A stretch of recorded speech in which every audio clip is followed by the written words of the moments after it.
अंश।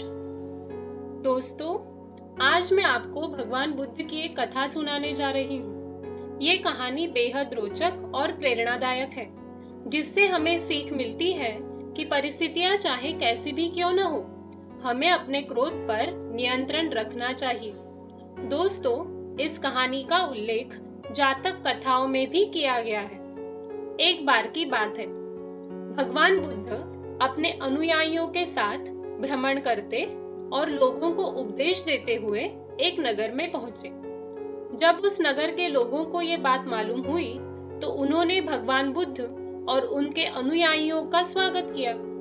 नगरवासियों ने उनसे कुछ दिन उसी नगर में रहकर उपदेश देने का आग्रह किया और भगवान बुद्ध ने उनके अनुरोध को स्वीकार कर लिया।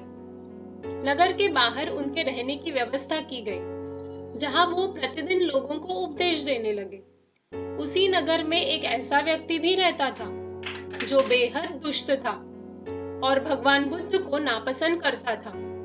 जब उसे मालूम हुआ कि भगवान बुद्ध नगर के बाहर प्रतिदिन लोगों को उपदेश देते हैं, तो वो भी उस सभा में पहुंचा। प्रवचन के बीच में ही वो भगवान बुद्ध को जोर जोर से गालियां देने लगा, लेकिन उसकी गालियों का मानो भगवान बुद्ध पर कोई असर ही नहीं हुआ। वो मुस्कुराकर उसे आशीर्वाद देते रहे। इसके बाद तो वो व्यक्ति प्रतिदिन सभा में आने लगा और वहां पहुंचकर वो भगवान बुद्ध को खूब गालियां देता। वो भी हर दिन उस व्यक्ति की गालियां सुनते और उसे आशीर्वाद देते थे। आखिरकार तंग आकर एक दिन उसने भगवान बुद्ध से पूछ ही लिया, मैं आपको रोज इतनी गालियां देता हूँ, लेकिन आप पर कोई असर ही नहीं होता, इसकी वजह क्या है? भगवान बुद्ध ने उसे कहा, ये जानने के लिए तुम्हें मेरे एक सवाल का जवाब देना होगा।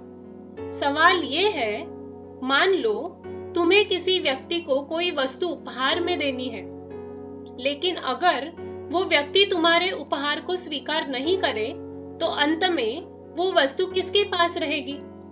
उसने जवाब दिया कि वो वस्तु तो मेरे पास ही रहेगी। फिर भगवान बुद्ध ने मुस्कुराते हुए कहा, ठीक इसी तरह मैंने तुम्हारी गालियों को स्वीकार नहीं किया।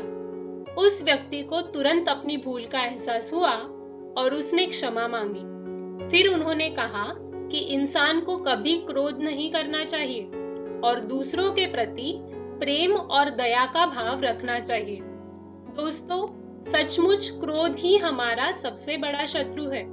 क्रोध को नियंत्रित करके हम अपने जीवन की बहुत सी समस्याओं पर काबू पा सकते हैं। उम्मीद है ये कहानी आपको पसंद आई होगी। धन्यवाद। पटकथा रजनी रंजन झा, पार्श्व स्वर Harshali Bhambid, production and presented by Mangrol multimedia limited, produced by Sanjay V. Shah।